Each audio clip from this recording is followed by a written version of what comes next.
Johnny.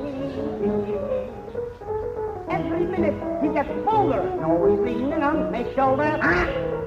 He's kissing me.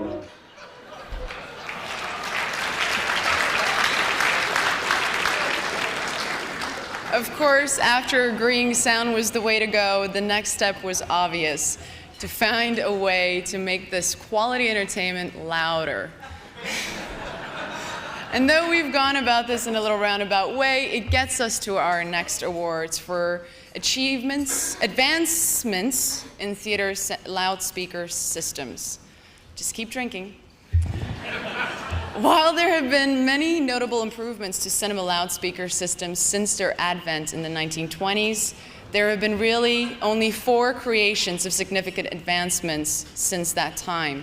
The Western Electric and RCA one-way system used when sound was first introduced gave way to the Shearer horn system of the mid to late 30s. In the mid-40s, that system was supplanted by A4 and A2 designs from Altec Lansing. Known as the voice of the theater, that system remained the state of the art until the late 70s to early 80s, when the modern era began with the introduction of constant-directivity horn designs coupled with direct-radiator bass enclosures. It's these types.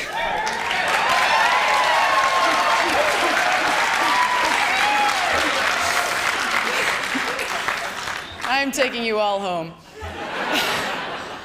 It's these types of systems that in various incarnations are still the worldwide standard today. And then they say, I should say, as if we didn't know this, but I didn't, so. In fact, it should be noted that the Academy's own Samuel Goldwyn Theater has utilized the work of our next award winners for almost 20 years, as well as serving as the host facility for the introduction and first demonstration, bless you, of these systems during the SMPTE convention. Given the challenges of the theater environment, significant engineering and acoustic science went into the development of the components that comprise these systems. For the concept, design, and engineering of the modern constant directivity horn direct radiator based enclosure motion picture loudspeaker systems. The Academy is pleased to present scientific and engineering awards to John M. Eargle? Okay. D.B. Don Keele and Mark E. Engebretson. Gentlemen.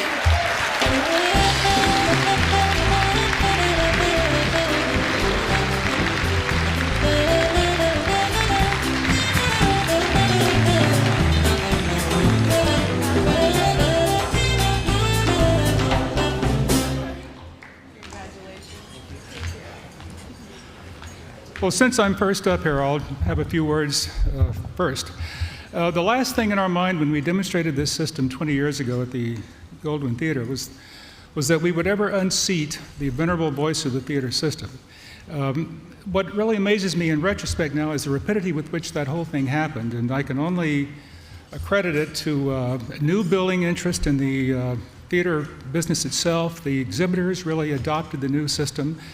THX, a new company that was formed about that time to improve standards of exhibition in the theaters, adopted this system likewise.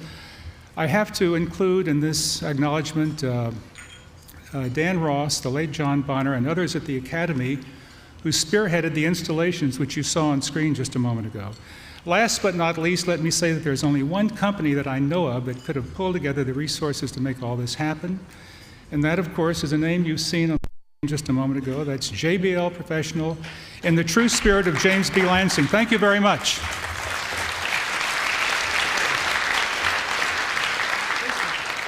Thank you. I'd also like to thank the Academy. I'd like to relay a little story. Back in 1977, I worked for a loudspeaker manufacturer in Hope, Arkansas, and we wanted to treat the employees to a night out at the theater, so we rented the one and only local theater for a showing of Star Wars. But we found that the theater had a mono sound system, optical. It didn't sound very good at all. So what we did is we brought in 2 large concert systems and set them up on either side of the screen. and ran the mono sound through both of those. Now, there was no center channel, no surrounds, but it was loud, clean, and it had lots of bass, and we were very pleased. But the point of the whole thing is that sound is important in a theater, and you might say that it's extremely important. At least that's what I like to think. But it's certainly very rewarding for an engineer who's worked on sound and then see what you work on go through the United States and all over the world. Actually, that was done through the THX certification through Lucasfilm. And then secondarily, to receive public recognition for that is also very good, and I very much appreciate that, and I want to thank everybody in the Academy. Thank you.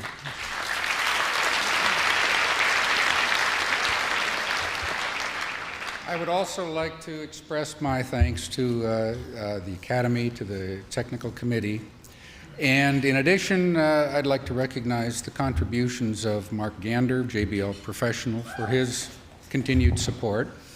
Without good transducers, this wall would have been for naught. I'd like to also recognize Stephen Woolley, my former business partner, who provided inspiration and at times even goaded me on when the money ran out.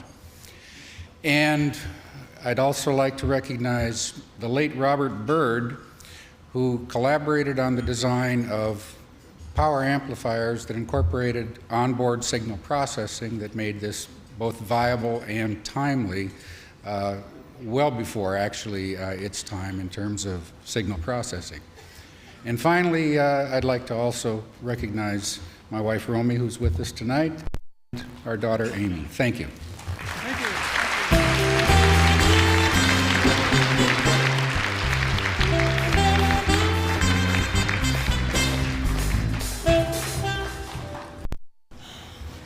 In the early 80s, in his role as Director of Engineering for Skywalker Ranch, Tom Holman began a systematic study of the requirements for the optimum presentation of motion pictures, recognizing the advantages of the direct-radiator, constant-directivity design, and understanding the critical nature of the relationship between the loudspeakers and the room environment.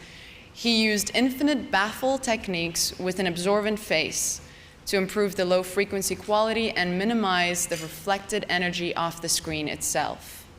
The resulting system stands today as a textbook example for elegant loudspeaker engineering. For the research and systems integration resulting in the improvement of motion picture loudspeaker systems, the Academy is pleased to present a Technical Achievement Award to Tomlinson Holman, Mr. Holman.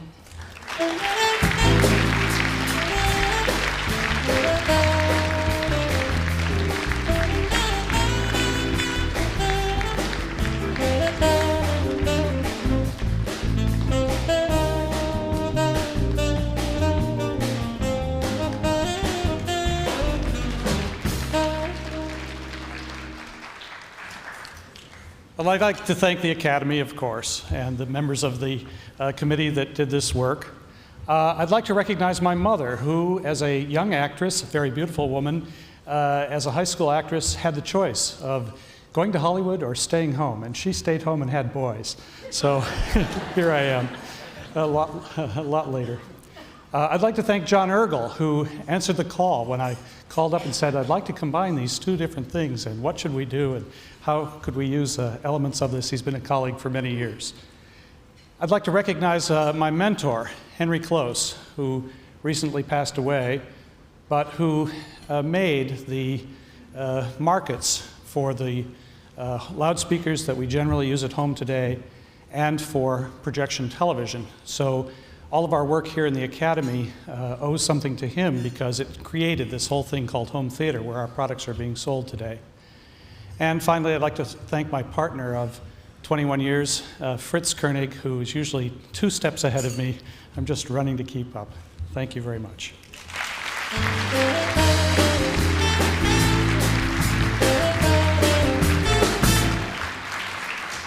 I'm just going to apologize right now if I mispronounce any more names. You can come and give me a slap over the head backstage later. Okay. And keep drinking. Building on the pioneering work of our last two awards, our next awardees made a significant change in the design and technology of cinema loudspeakers.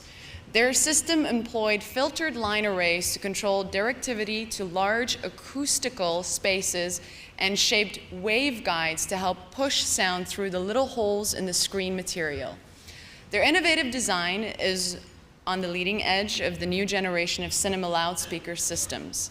For the engineering and design of filtered line arrays and screen spreading compensation as applied to motion picture loudspeaker systems, the Academy is pleased to present Technical Achievement Awards to Bernard M. Werner and William Gelow. Gentlemen.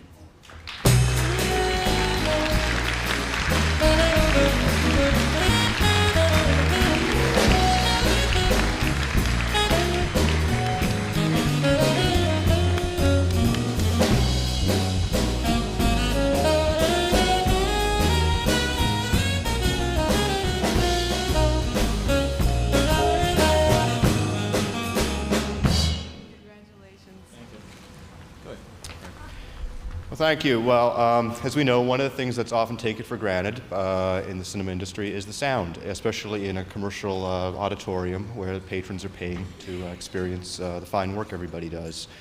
When the sound's reproduced accurately, when you can understand the dialogue, the sound effects are loud, they get their visceral impact across to the audience, it's taken for granted often. So when we were asked to work on the next generation of cinema loudspeakers, it was something we spent a lot of time considering and trying to basically come up with the best next generation. It's an honor to receive this award. It's also an honor that the products we've developed have been so rapidly accepted by the industry at large. People at JBL have been terrific in supporting the development of this product, in particular Mark Gander, Charles Goodsell, and John Eargle, of course. Thank you very much.